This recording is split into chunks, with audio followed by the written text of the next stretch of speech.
Schwestern und Brüder, bei der Kriegsammesse am vergangenen Montag im Hohen Dom St. Peter zu Regensburg hat unser hochwürdigster Herr Diözesanbischof Dr. Rudolf Oberholzer Gott angerufen über dem Katechumenöl, dem Krisamöl und dem Krankenöl.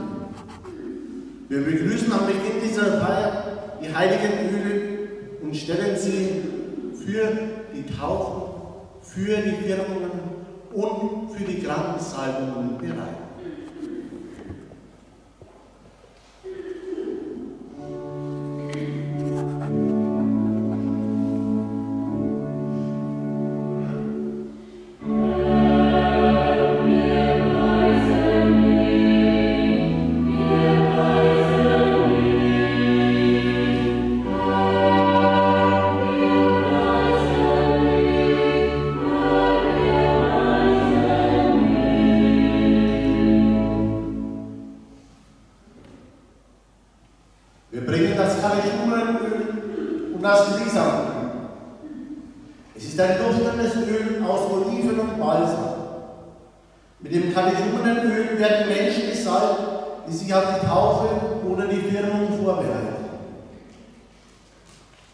Mit dem Krisamöl werden die Kinder bei der Taufe und die Jugendlichen bei der Firmung gesalbt. Auch Priester und Bischöfe werden bei der Weihe mit Krisam gesalbt, ebenso Kirchen und Altäre.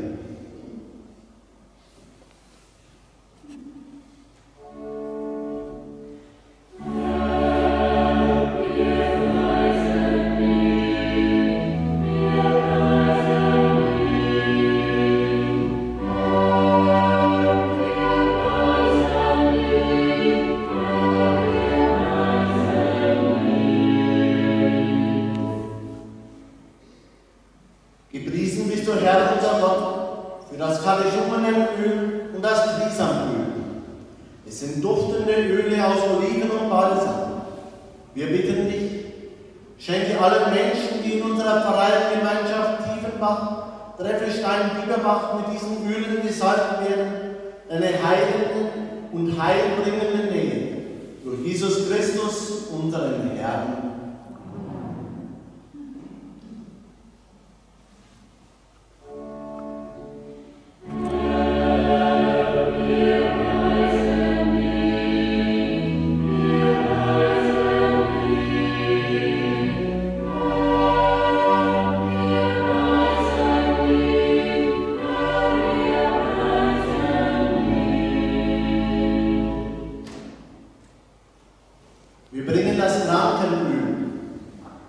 Mit ihm werden Menschen gesalbt, deren Lebenspläne durch eine schwere Krankheit bedroht oder gar zusammengebrochen sind, deren Leben leiblich oder seelisch in Gefahr geraten ist.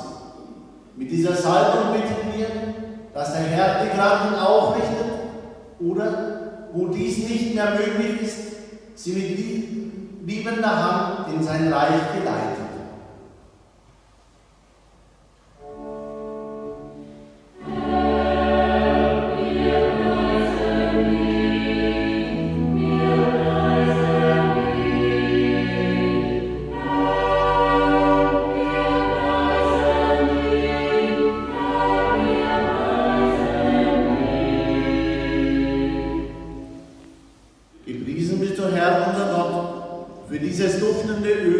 Für das Krankenöl. Wir bitten dich, stärke alle, die damit gesalbt werden und schenke ihnen Heil an Leib und Seele. Durch Jesus Christus, unseren Herrn.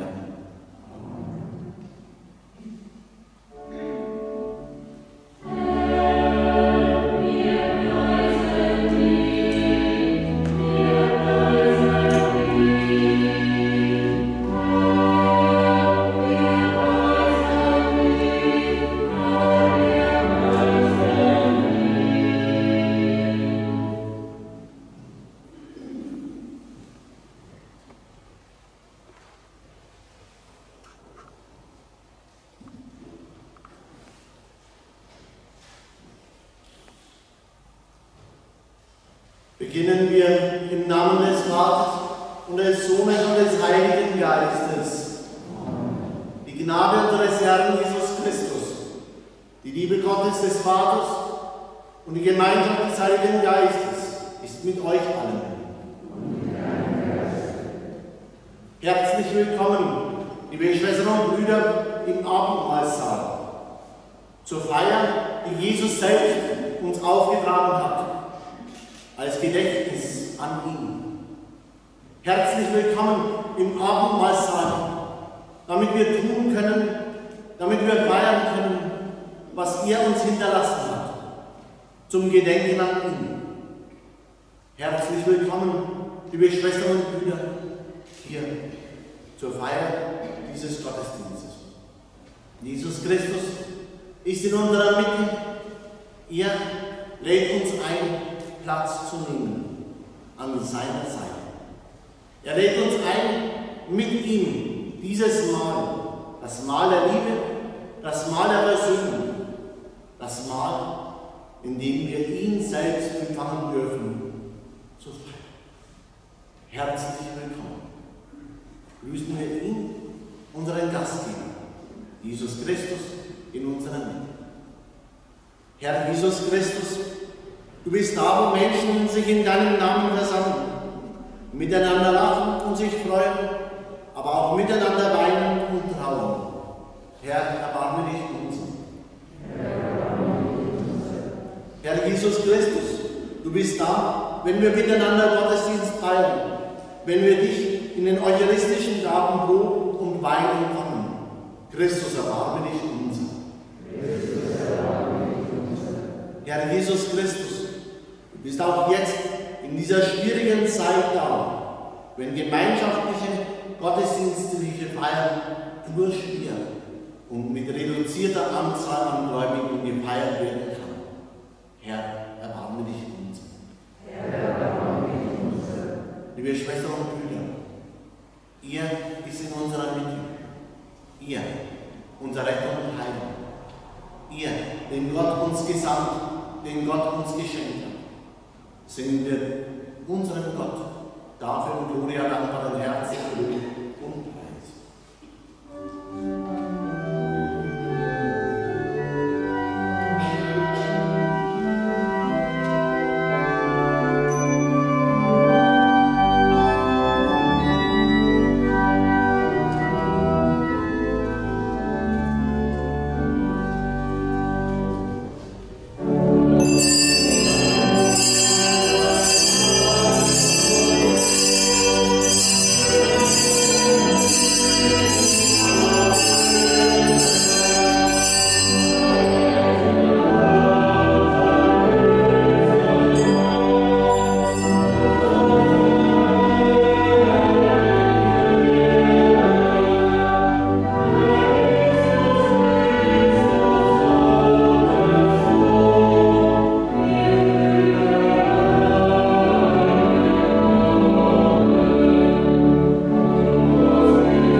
Lesung aus dem Buch Exodus.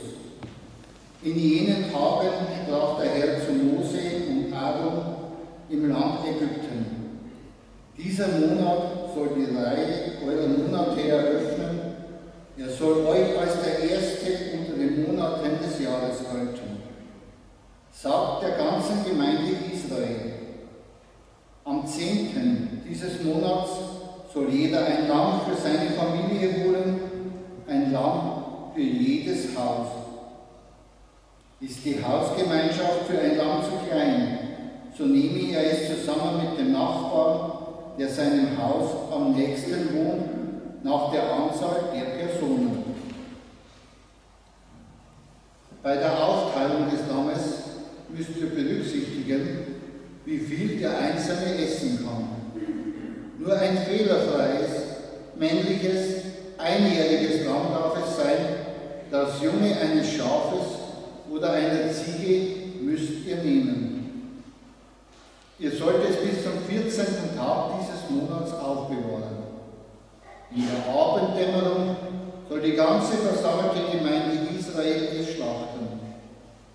Man nehme etwas von dem Blut und bestreiche damit die beiden Türpfosten und den Türsturz an den Häusern, in denen man es essen will.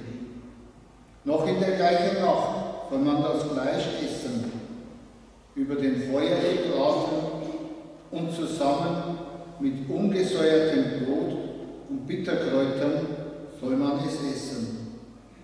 So aber sollt ihr es essen, eure Hüften gegürtet, Schuhe an euren Füßen und euren Stab in eurer Hand. Esst es hastig. Es ist ein Pessach für den Herrn, das heißt der Vorübergang des Herrn.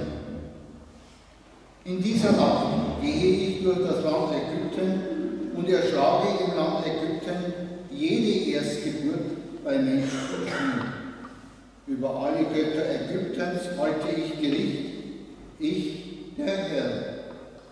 Das Blut an den Häusern, in denen ihr wohnt, soll für euch ein Zeichen sein. Wenn ich das Blut sehe, werde ich an euch vorübergehen und das vernichtende Unheil wird euch nicht treffen, wenn ich das Land Ägypten schlage. Diesen Tag sollt ihr als Gedenktag begehen. Feiert ihn als Fest für den Herrn. Für eure kommenden Generationen wird es eine ewige Satzung sein, das Fest zu feiern. Wort des lebendigen Gottes.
Lesung aus dem ersten Brief des Apostels Paulus an die Gemeinde in Korinth. Schwestern und Brüder, ich habe vom Herrn empfangen, was ich euch dann überliefert habe.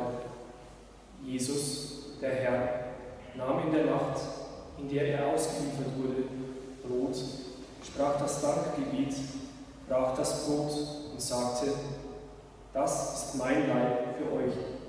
Tut dies zu meinem Gedächtnis. Ebenso nahm er nach dem Mahl den Kelch und sagte, dieser Kelch ist der neue Bund in meinem Blut. Tut dies, so oft ihr daraus trinkt, zu meinem Gedächtnis. Denn so oft ihr von diesem Brot esst und aus dem Kelch trinkt, verkündet ihr den Tod des Herrn, bis er kommt. Wort des lebendigen Gottes. Amen.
Der Herr ist mit euch.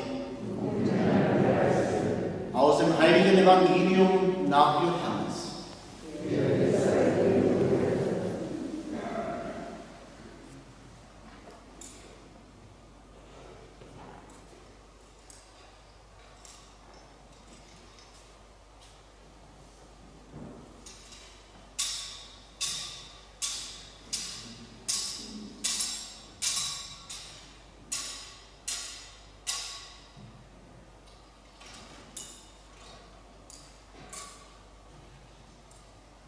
Es war vor dem Paschafest.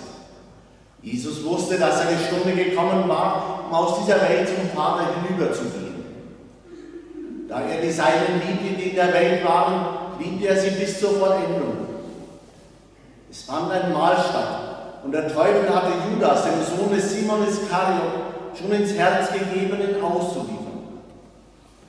Jesus, der wusste, dass ihm der Vater alles in die Hand gegeben hatte, und dass er von Gott gekommen war und zu Gott zurückkehrte, stand vom Mahl auf, legte sein Gewand ab und umgürtete sich mit einem Leinentuch. Dann goss er Wasser in eine Schüssel und begann, den Jüngern die Füße zu waschen und mit dem Leinentuch abzutrocknen, mit dem er umgürtet war. Als er zu Simon Petrus kam, sagte dieser zu ihm: Du, Herr, willst mir die Füße waschen? Jesus sagte zu ihm: Was ich tue, verstehst du jetzt noch nicht, doch später wirst du es begreifen. Petrus entgegnete ihm: Niemals sollst du mir die Füße waschen. Jesus erwiderte ihm: Wenn ich dich nicht wasche, hast du keinen Anteil an mir. Da sagte Simon Petrus zu ihm: Herr, dann nicht nur meine Füße, sondern auch die Hände und das Haupt. Jesus sagte zu ihm: Wer vom Bad kommt, ist ganz rein und braucht sich nur noch die Füße zu waschen. Auch ihr seid rein, aber nicht alle. Er wusste nämlich, wer ihn ausliefern würde. Darum sagte er: Ihr seid nicht alle rein. Als er ihnen die Füße gewaschen, sein Gewand wieder angelegt und Platz genommen hatte, sagte er zu ihnen: Begreift ihr, was ich an euch getan habe? Ihr sagt zu mir: Meister und Herr, und ihr nennt mich mit Recht so. denn ich bin es. Wenn nun ich, der Herr und Meister, euch die Füße gewaschen habe, dann müsst auch ihr einander die Füße waschen. Ich habe euch ein Beispiel gegeben, damit auch ihr so handelt, wie ich an euch gehandelt habe. Evangelium unseres Herrn Jesus Christus.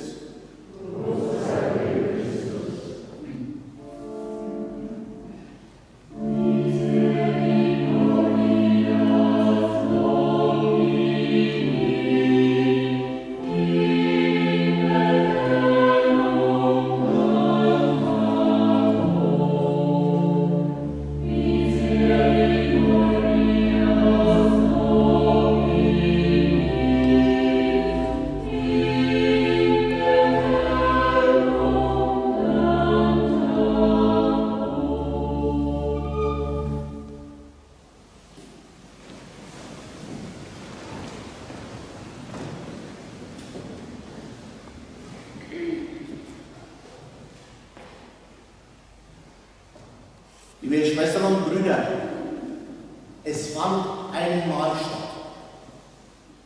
Was braucht man zu einem Mahl? Natürlich Essen und Trinken.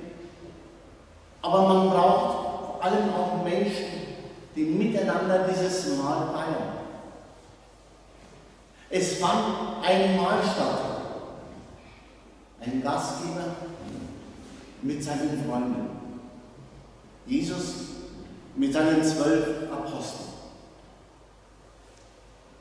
Sie hatten wohl schon viele gemeinsame Essen gefeiert, viele gemeinsame Mahlfeiern hinter sich. Dieses Abendmahl aber war in mehrerer Hinsicht ein besonderes. Es war das letzte Mahl Jesu mit seinen Jüngern in seinem irdischen Leben. Jesus wusste darum, die Jünger offenbar nicht. Und Jesus wollte diesem einen Mal eine ganz besondere Bedeutung geben. Die Jünger sollen sich immer daran erinnern, an dieses letzte Mal mit ihrem Herrn und Meister. Es fand ein Mahl statt. Liebe Schwestern und Brüder, fällt Ihnen etwas auf? Regelmäßig feiern wir genau dieses Mahl. Feiern wir zu seinem Gedächtnis. Erfüllen wir seinen Auftrag. Tut dies zu meinem Gedächtnis. Immer wieder neu versammeln wir uns um ihn. Sind wir an seiner Seite? Dürfen wir mit ihm feiern? Und sogar noch mehr. Dieses Pessachmahl, dieses jüdische Festmahl, das Jesus mit seinen Jüngern gefeiert hat an diesem besonderen Abend eine ganz neue Bedeutung bekommen. Es ist nicht mehr nur Brot. Es ist nicht mehr nur Wein. Sondern Jesus verschenkt sich selbst. Er verschenkt sich an seine Jünger und seitdem an die Menschen, ja, an uns. Er schenkt sich ganz und gar mit Leib und Blut. Wir dürfen ihn immer wieder neu empfangen, wenn ein Mahl stattfindet. Und das tut es regelmäßig. Und wir sind immer wieder neu dazu eingeladen. Wir sind immer wieder neu seine Gäste. Wir dürfen an seiner Seite sein, er in unserer Mitte. Aber es ist noch mehr geschehen bei diesem Mahl, das da stattgefunden hat. Liebe Schwestern und Brüder, Er hat seinen Jüngern und er hat uns ein Beispiel für die Liebe gegeben. Ein Beispiel seiner Liebe. Ein Beispiel von Gottes Liebe. Jesus hat sich ganz klein gemacht. Er hat sich zum Diener, zum Sklaven seiner Jünger. Er hat sich zum Diener, zum Sklaven von uns gemacht. Er hat seinen Jüngern die Füße gewaschen, den niedrigsten Dienst hat er an ihnen getan. Und das aus Liebe. Um seinen Jüngern, um uns zu zeigen, wie groß seine Liebe zu uns ist. Wie übergroß diese Liebe sich erweisen kann.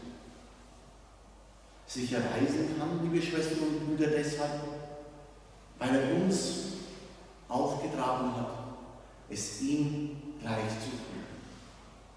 Ich habe euch ein Beispiel gegeben, damit auch ihr so handelt, wie ich an euch gehandelt habe. Liebe Schwestern und Brüder, das ist nichts anderes als Geschenk und Auftrag. Er hat uns ein Beispiel gegeben, damit wir so handeln, wie er gehandelt hat. Damit wir unseren Mitmenschen begegnen mit Liebe und Fürsorge, mit Zuwendung und Zuneigung. Und er hat ein Beispiel gegeben, ein Beispiel von Liebe. Nämlich als er sich an seinen Jüngern verschenkt hat und sich immer wieder neu an uns verschenkt, mit Leib und Blut. Liebe Schwestern und Brüder, es fand einmal statt. Es findet einmal statt. Und wir dürfen dabei sein. Wir haben Jesus in unserer Mitte. Und wir dürfen an seiner Seite sein.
Liebe Schwestern und Brüder, es fand ein Mahl statt.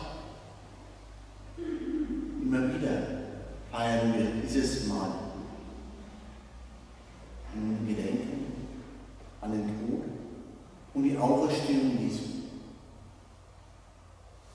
Dieses ganz besondere Mahl damals, Jesus und seine Jünger. Er war in ihrer Mitte. Und er hat ihnen die Füße gewaschen. So wie wir, liebe Schwestern und Brüder, immer wieder zum Mahl versammelt sind, einen festen Platz darin haben. So hatten es auch die Jünger. Aber noch mehr. Jesus hat ihnen der Reihe nach die Füße gewaschen.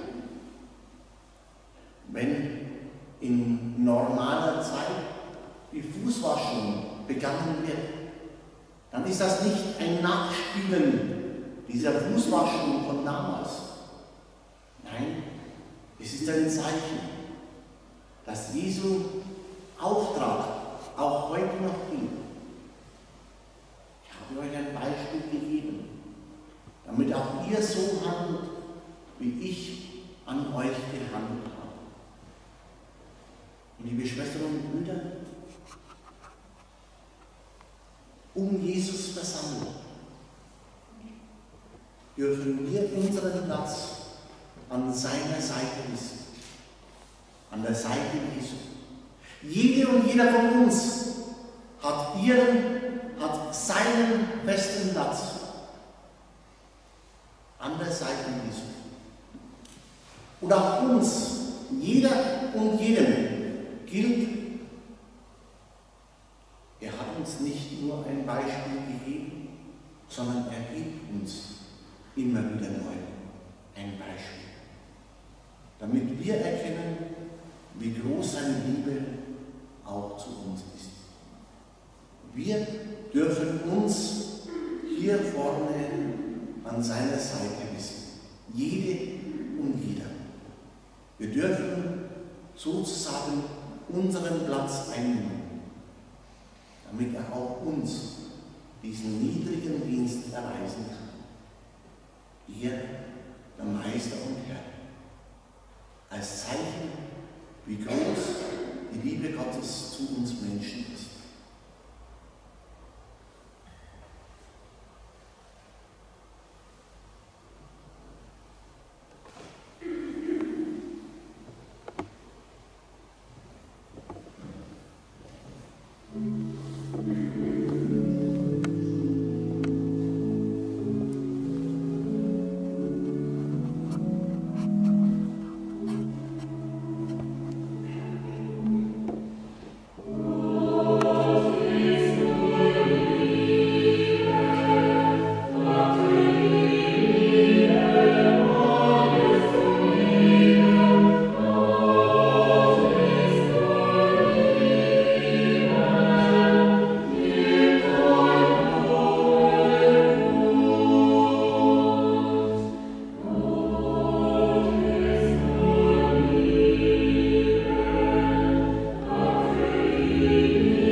Wir Schwestern aufgehoben auf ihrem Platz an der Seite Jesu. Er gilt Ihnen ganz persönlich. Es ist Ihr ganz persönlicher Platz an seiner Seite.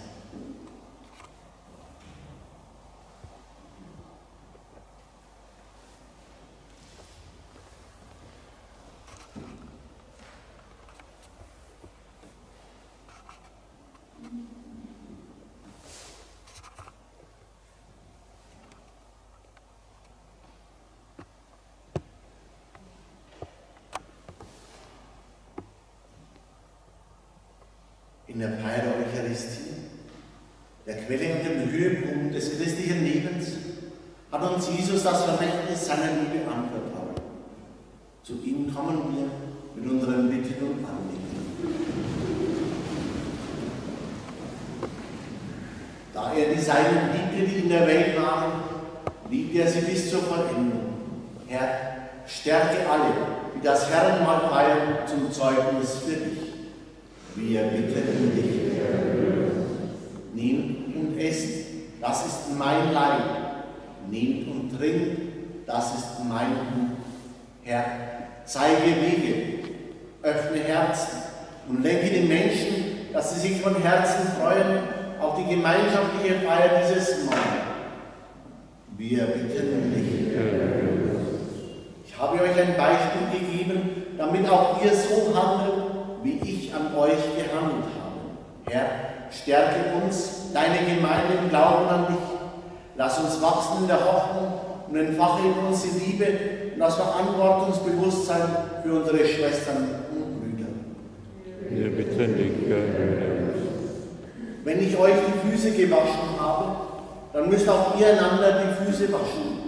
Herr, gib uns den Mut, unsere Mitmenschen als unsere Schwestern und Brüder anzunehmen und die Kraft, alles zu tun, was unseren Mitmenschen helfen kann. Wir bitten dich, erhöre uns. So oft ihr von diesem Brot esst und aus dem Kelch trinkt, verkündet ihr den Tod des Herrn, bis er kommt. Herr, schenke den Kranken Heilung und Heil, geleite die Sterbenden auf ihrem letzten Weg und vollende die Verstorbenen in deiner Liebe. Wir bitten dich, erhöre uns. Was ich tue, das verstehst du jetzt noch nicht, doch später wirst du es begreifen. Herr, wir bitten dich in einem Augenblick der Stille, auch in unseren ganz persönlichen Anliegen, in den Anliegen aller Mitglieder unserer Pfarreiengemeinschaft, in den Anliegen aller Menschen guten Willens.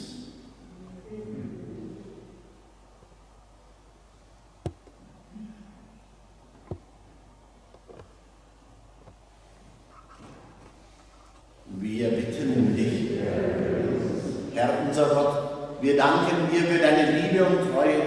Wir loben und preisen dich heute und bis in alle Ewigkeit.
Lasst uns beten.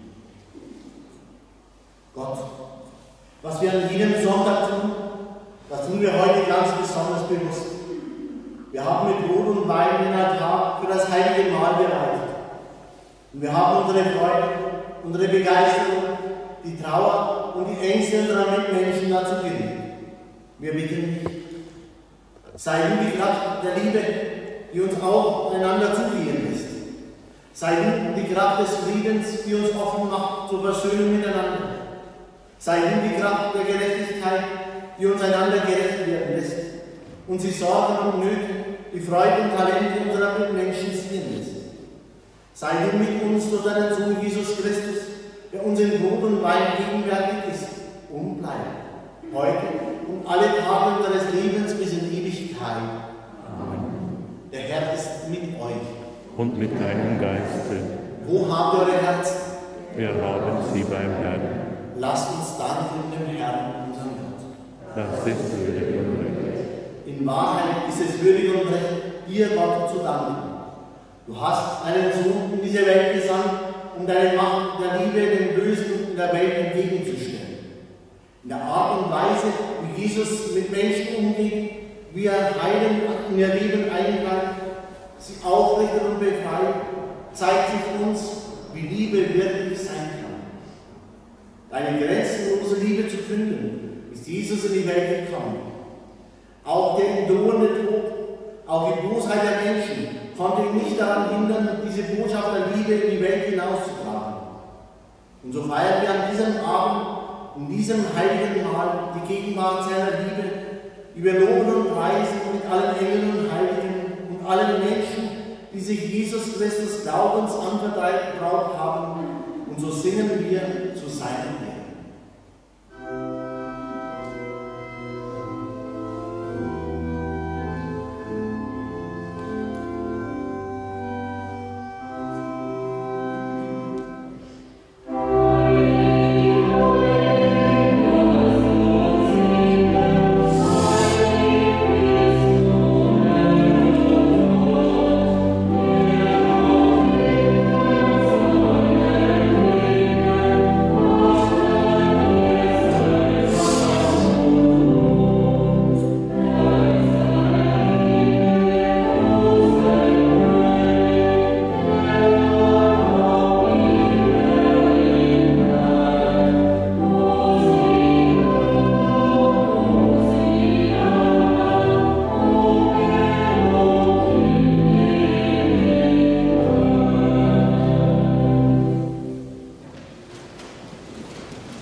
So bitten wir dich, sende deinen Geist auch auf uns und diese Gaben herab, damit wir zur Mahlgemeinschaft werden, wie einst Jesus und seine Jünger in Jerusalem, damit uns Brot und Wein zu seinem Leib und Blut werden, damit wir seine Gegenwart spüren, mitten unter uns. In jener Nacht nahm Jesus das Brot, sagte dann, brach das Brot, reichte es seinen Jüngern und sprach: Nehmt und esst alle davon, das ist mein Leib, der für euch hingegeben wird.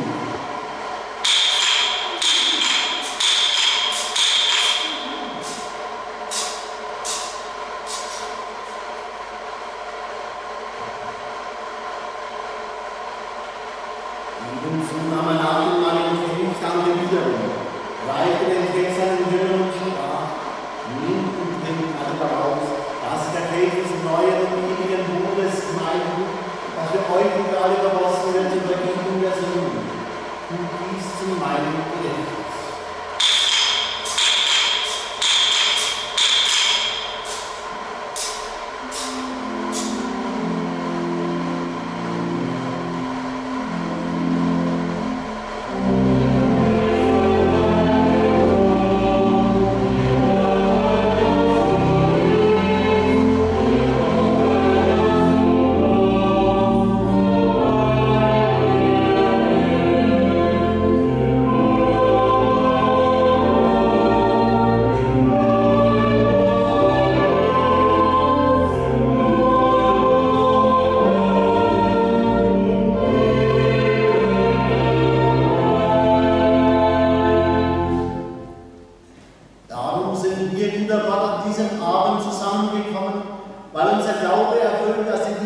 Sohnes zu uns Menschen auch den im drohenden Tod nicht aufzuhalten war, dass sein Leben im Tod kein Ende, sondern durch die Auferstehung einen neuen Anfang erfahren hat. Jesus ist nicht tot, er lebt mitten unter uns. In Brot und Wein, in seinem Leib und in seinem Blut gibt er uns Anteil an seinem Leben. Will er die Kraft der Liebe in uns sein, die auch den Tod nicht fürchtet. In diesem Glauben sind wir als Gemeinschaft mit Christen auf der ganzen Erde verbunden. Und es ist uns als Kirche aufgetragen, diese Frohbotschaft unter die Menschen aller Erdteile zu tragen. Dies tun wir, vereint mit unserem Papst Franziskus, mit unserem Bischof Rudolf und allen Bischöfen, allen Priestern, Ordenschristern und Diakonen, sowie mit allen Frauen, Männern und Kindern, die Dienste und Aufgaben in unserer Kirche und Pfarreiengemeinschaften übernehmen. Dieser Glaube verbindet uns jedoch nicht nur mit den Menschen der Gegenwart, sondern auch mit denen, die vor uns und mit uns gelebt haben und schon zu dir heimgekehrt sind.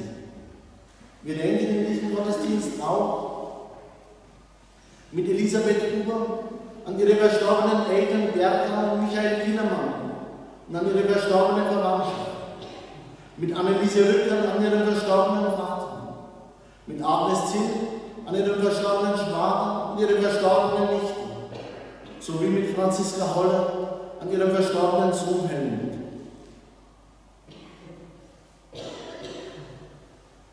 In diesem Mahl der Liebe sind wir mit ihnen durch Jesus vereinigt. Denn er hat uns die Hoffnung gegeben, dass es eine Gemeinschaft über den Tod hinaus gibt.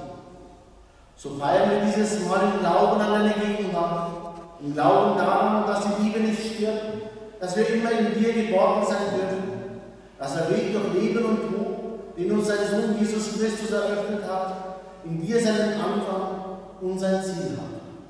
Denn durch ihn und mit ihm und in ihm ist dir Gott allmächtiger Vater, in der Einheit des Heiligen Geistes, alle Herrlichkeit und Ehre, jetzt und in Ewigkeit. Amen.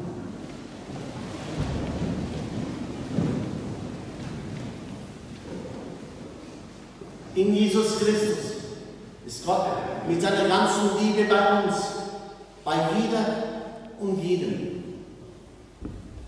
In Jesus Christus haben wir alle einen festen Platz an der Seite Gottes, unseres Vaters im Himmel. Beten wir voll Vertrauen zu ihm, wie Jesus es uns gelehrt und aufgetragen hat. Vater unser im Himmel, geheiligt werde dein Name, dein Reich komme, dein Wille geschehe, wie im Himmel so auf Erden. Unser tägliches Brot gib uns heute und vergib uns unsere Schuld, wie auch wir vergeben unseren Schuldigern, und führe uns nicht in Versuchung, sondern erlöse uns von dem Bösen. Denn dein ist das Reich und die Kraft und die Herrlichkeit in Ewigkeit. Der Friede des Herrn ist alle Zeit mit euch allen. Und mit deinem Geist.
mit Leib und Blut schenkt sich uns Jesus Christus, der Herr. Er will uns Kraft geben für unseren Weg. Er will an unserer Seite sein. Er will uns ganz und gar erfüllen. Er will uns fähig machen zur Liebe, die er uns als Beispiel aufgetragen hat. Schauen wir auf ihn und rufen wir, Herr, ich bin nicht würdig, dass du eingehst unter mein Dach, aber sprich nur ein Wort, so wird meine Seele gesund.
Lasst uns beten.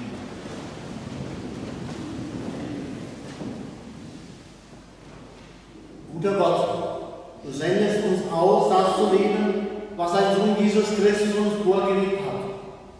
Wir bitten dich, mache uns zu Menschen, die einander dienen. Du hast uns vergeben, du hast uns angenommen.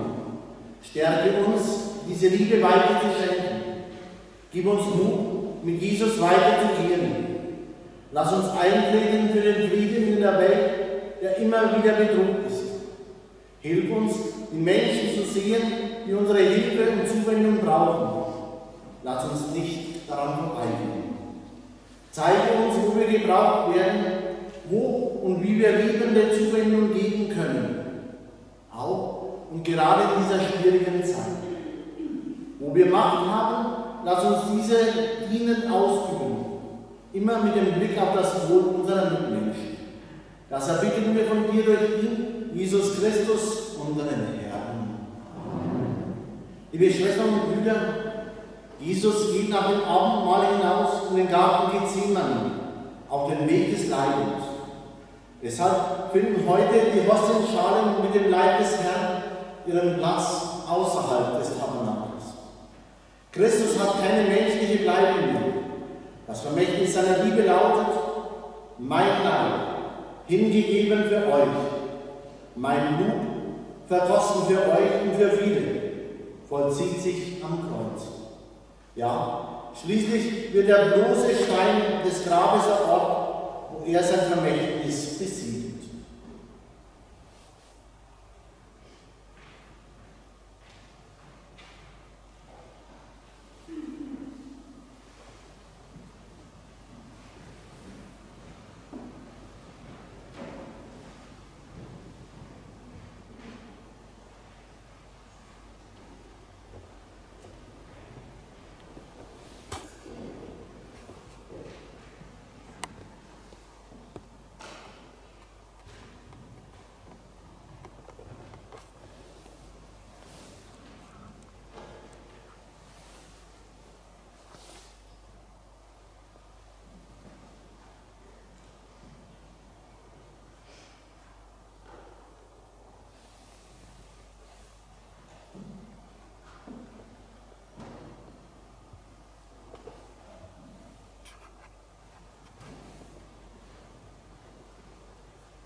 Deshalb hast du deinen Jüngern beim letzten Abend mal die Füße gewaschen.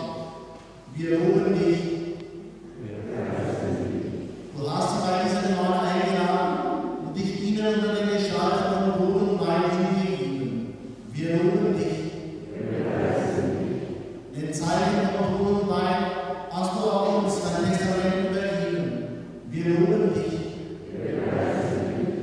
Du hast dich selbst geäußert. Du wurdest wie ein Sklave den Menschen gleich. Dein Leben aber war das eines Menschen. Wir loben dich. Du hast Leiden und Sterben auf dich genommen. Du bist in die Tiefe des Todes hinabgestiegen, um uns von der Sünde und vom ewigen Tod zu retten. Wir loben dich. Dein Tod war nicht das Ende. Er war Durchbruch zum neuen, ewigen Leben. So hast du uns die Tür ins Reich des Vaters geöffnet. Wir loben dich.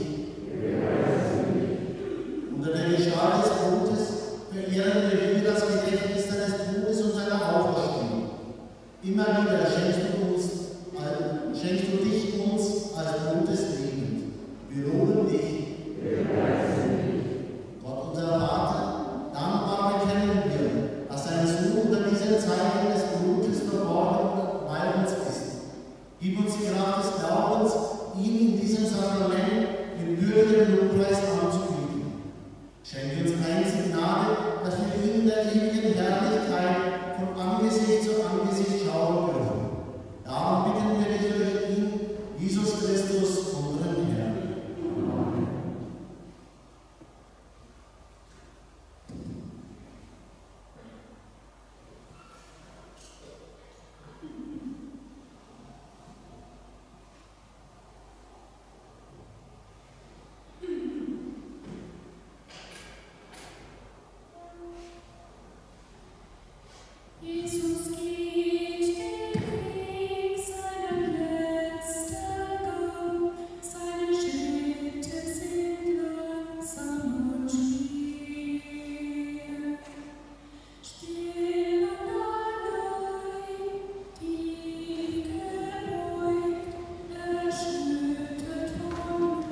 begleiten wir den Herrn nun auf seinem Weg hinaus in die Nacht.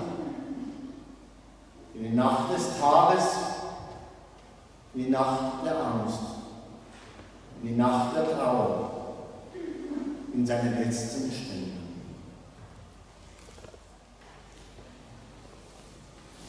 Es war vor dem Paschafest. Jesus wusste, dass seine Stunde gekommen war, um aus dieser Welt zum Vater hinüberzugehen. Da er die Seinen liebte, die in der Welt waren, erwies er seine Liebe ihnen bis zur Vollendung. Es fand ein Mahl statt, und der Teufel hatte Judas, den Sohn des Simon Iskariot, schon ins Herz gegeben, ihn zu verraten und auszuliefern. Jesus, der wusste, dass ihm der Vater alles in die Hand gegeben hatte und dass er von Gott gekommen war und zu Gott zurückkehrte, stand vom Mahl auf, legte sein Gewand ab und umgürtete sich mit einem Leinentuch.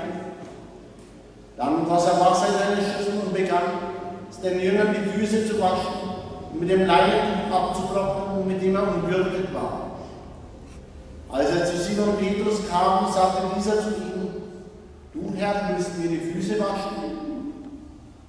Jesus antwortete ihm: Was ich tue, verstehst du jetzt noch nicht, doch später wirst du es begreifen.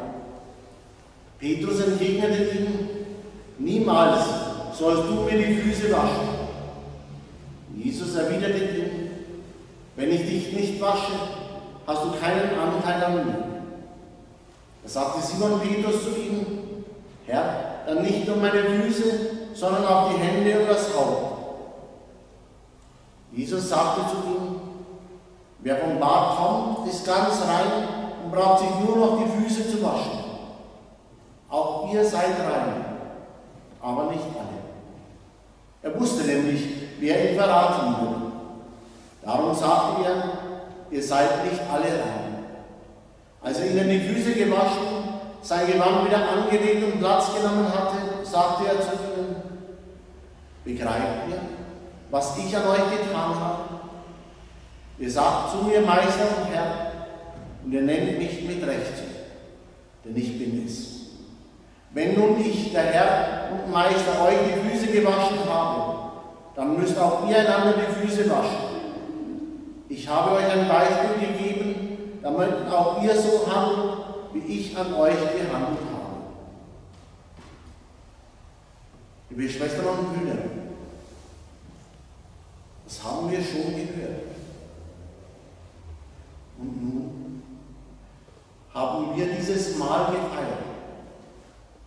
Dieses Mahl, das stattgefunden hat. Wir haben ihn empfangen. Er hat uns ein Beispiel gegeben, damit auch wir so handeln, wie er an uns gehandelt hat. Er hat sich uns geschenkt, seine ganze Liebe, mit Fleisch und Blut, damit auch wir unsere ganze Liebe zusammennehmen und sie weiterschenken. Jetzt beginnt der Weg des Leidens. Lassen wir ihn dabei nicht allein. Bleiben wir auch da an seiner Seite.